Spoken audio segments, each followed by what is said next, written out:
ఎందుకంటే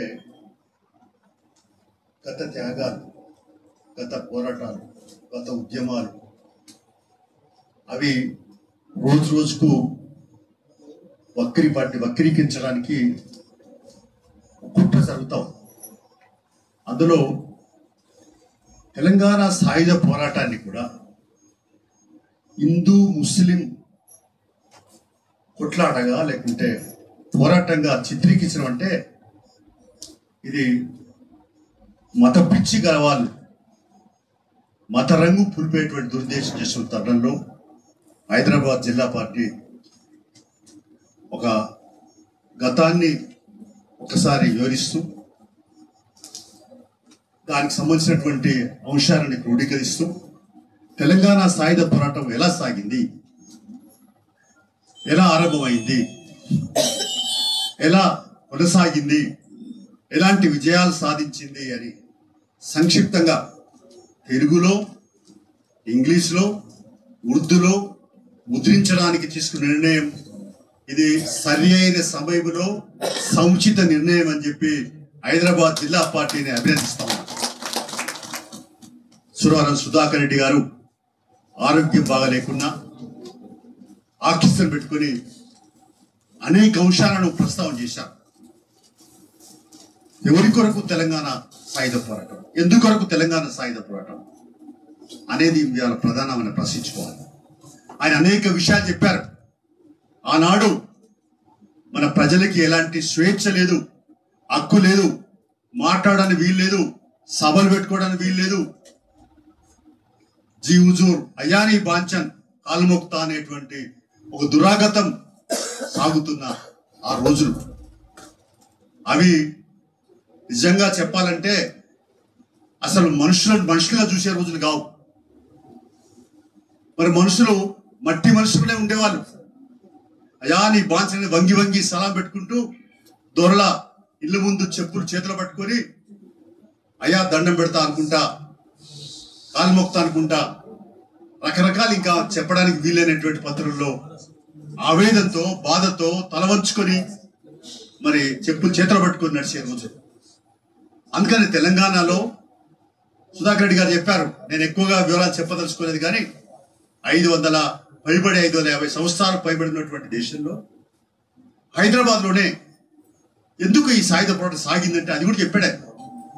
ఎక్కడైతే అనిశ్చితలు ఉంటాయో, ఎక్కడైతే మనిషిని ఒక పిల్లిని అరలేసి కొడతా ఉంటాం, అది ఆఖరికి ఏం చేస్తుందంటే నేను ఎట్లాగో చచ్చిపోతే ఇంకోనన్నా గుండిగా విసుకుతా అనుకుంటుంది.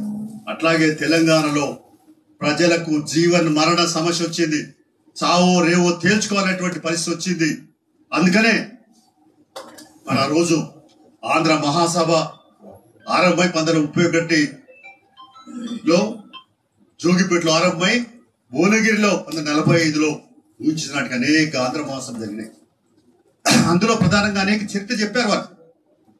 అందుకనే నేను ఆ చరిత్ర చెప్పకుండా ప్రధానంగా రావినారాయణ రెడ్డి, మగ్దు మోనిద్దీన్, బద్దం ఎల్లారెడ్డి, రాజబహదూర్ గౌడ్ ఇంకా అనేక మంది నాయకులు, కేఎల్ మహేంద్ర లాంటి అనేక మంది నాయకులు వాళ్ళ అండదండలతో పిలిపిస్తే ఏమైంది? అది ఎందుకు పిలిపించారు? వాళ్ళు సాయుధ పోరాటాన్ని ఎందుకు పిలిపించారు? అంతమంది మహాసభలలో ఏం చెప్పారు? అయ్యా తెలుగులో పాఠశాల కావాలి, లైబ్రరీ గ్రంథాలయాలు కావాలి, అలాగే మాకు మాట్లాడే హక్కు కావాలి, స్వేచ్ఛ కావాలి, దున్నేవాడికి భూమి కావాలి, మాకు బతుకుదేరు కావాలి, మేము కూడా మనుషులమే, అందరూ తల్లి కట్టులోకి వెళ్ళి పుడతారు అని ఆవేదనతో చెప్పినటువంటి విషయాలను గుర్తించకపోయినందువల్లనే మరి ఆ రోజున చెప్పాడు. ఇప్పుడు సాయుధ పోరాటం పిలిపివ్వక ముందే కడివెండిలో తొలి అమరవీటి దొడ్డి కోరయ్య, అలాగే చాకలేలమ్మ పైన జరిగినటువంటి అరాచకాలు ఇవి 1, 2, 3 కావు. అందుకనే అవన్నీ అనేక ఉదాహరణలు ఉన్నాయి, కోకొల్లుగా ఉన్నాయి. ఎప్పుడు పిలిపించారు సాయుధ పోరాటానికి? 1947 సెప్టెంబర్ 11న. ఎప్పుడు వచ్చింది స్వాతంత్ర దేశానికి? ఆగస్టు 15, 1947న. అంటే స్వాతంత్రం వచ్చినాక 26 రోజుల తర్వాత తెలంగాణ సాయుధ పోరాటానికి పిలిపించినారు. ఎవరు అంటే ఇటు ఆంధ్ర మహాసభ, కార్మిక సంఘాల నాయకుడు, కమ్యూనిస్ట్ పార్టీ నాయకుడు కలిసి మరి పిలిపించినటువంటి సందర్భం అది. ఎందుకొరకు పిలిపించారు? అయ్యా ఇంకా నైజాం రాజు ఏమన్నాడు? ఆయన జూన్లోనే నేను హైదరాబాద్ సంస్థానాన్ని స్వతంత్ర దేశంగా ప్రకటించుకున్నానని తన సొంత రేడియోలో ప్రకటించుకున్నాడు. అప్పుడు ఏముంది విధి? ఏమి ఇంకా వేరే మార్గం ఏముంది? మార్గం లేదు. ఇక కేసీఆర్ అయితే తెలంగాణ ప్రత్యేక తెలంగాణ ఉద్యమంలో అనేక చోట్ల చెప్పినాడు, ఒకవేళ సాయుధ పోరాటం లేకపోతే అది మరో పాకిస్తాన్ గా తెలంగాణ అన్నాడు. సరే, ఆయన మాట్లాడుకుంటూ చేతులకు పొంతన లేదనుకోండి, ఆయన అనేకమైన వాగ్దానాలు చేసి ఆయన అమలు చేయలేదు. అయితే విషయం చెప్తా ఉన్నాను, అంటే ఇది మరో పాకిస్తాన్ లాగా ఉండేది.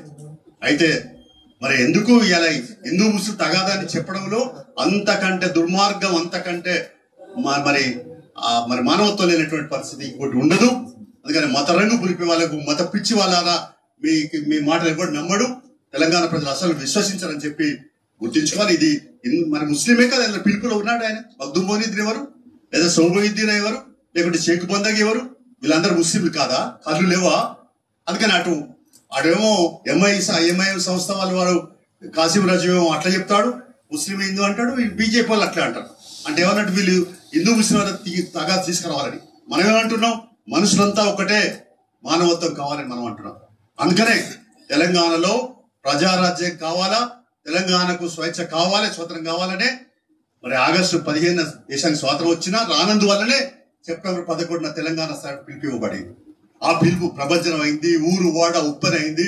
ఎక్కడికెక్కడి ప్రజలు మరి మరి మన ఉడతలు, బషలు, కత్తులు, కటార్లు పట్టుకున్నారు. ఎక్కడికక్కడికి దొరలను గడగలాడించారు, గుండాలను ధరించారు. దొరలే ఆఖరి బయటకు వచ్చి ఇక్కడ నైజాంకు మొరబెట్టుకున్నారు. తప్పనిసరి పరిస్థితిలోనే తెలంగాణ సాయుధ పోరాట ఉద్యమ జ్వాలలు ఉప్పొంగిన తరుణంలోనే విధి లేక, గతి లేక, తప్పనిసరి పరిస్థితుల్లో నైజాం